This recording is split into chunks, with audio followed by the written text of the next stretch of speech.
case it is menacing or a negative spirit or a demonic entity, we don't want to further agitate it and cause an adverse effect. Neal Parks and his team of paranormal investigators traveled to Washington Courthouse after reports of strange activity at the Carnegie Public Library. Well, the stories range from odd smells and strange noises to pages turning on their own. Is it all in their heads, or is it paranormal activity? Our story picks up as a team member revisits a room where he felt the eerie effects of a paranormal presence. The Carnegie Library in Washington Courthouse is the backdrop of many ghost stories among the people who live here. So I don't think anybody thinks that it's a scary place. Built in 1903, many believe the place is haunted by this woman, Elizabeth Johnson, a former librarian who died in the late 1950s. We did a renovation in 2008 and updated the building and closed off a stairwell. The painters were painting above where the stairwell was, and they heard noises, footsteps, heard somebody coming up the stairs.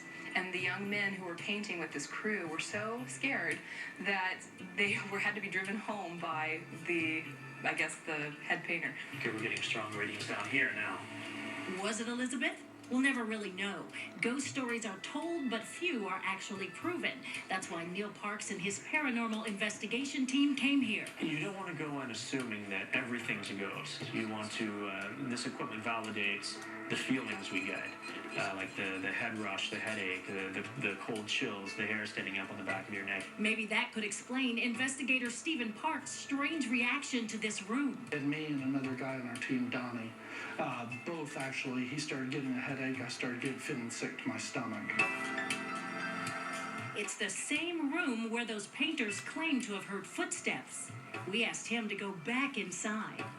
Now, if you felt something and felt a little ill before, but maybe don't now, could that mean that whatever was in this area maybe has moved somewhere else? It could. Right now, though, once again, I am starting to get a little sick to my stomach. And that's generally how it manifests to me. And I feel like a presence is pushing on me in this area. So it's just feels odd. Are you uncomfortable? Yeah, a little bit. You want to come on there? Yeah.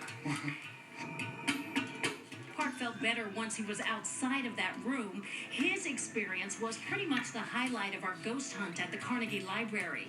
But there were a few other odd happenings that night, like a camera that had been turned off was somehow back on.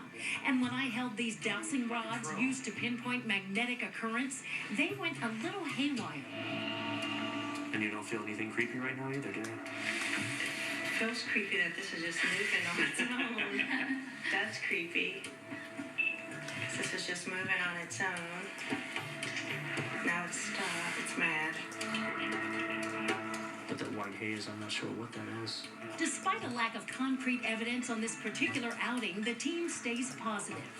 Throughout my entire life, I've experienced things of that nature and was always afraid to talk about it. I thought maybe it was my mind playing tricks on me, or possibly people would throw stones at me for speaking openly about it.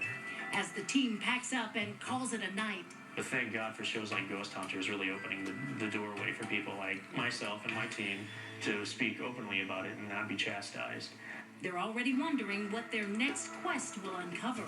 After all, it is just a ghost story away.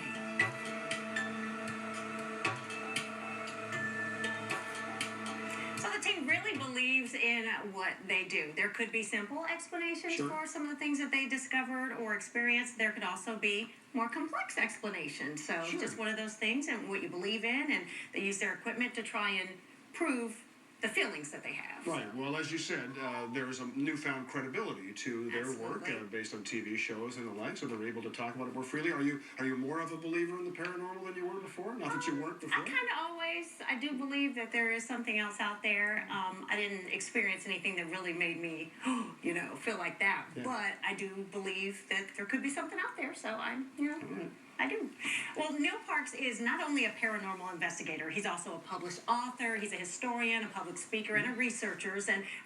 And you can find his book, Paranormal Chronicles, Tales of Humor, Horror, and the Absolutely Strange, online or at his website. And we put a link to his website on ours. Just go to myfox28columbus.com if you're interested in reading more about it. You looked a little uneasy with the divining rod. I did. It was weird seeing that move, and it did do that. It was creepy, so I don't know how to explain that, but it was very interesting. I had a great time, and I thank them so much for letting me tag along. Well, it was very interesting to watch.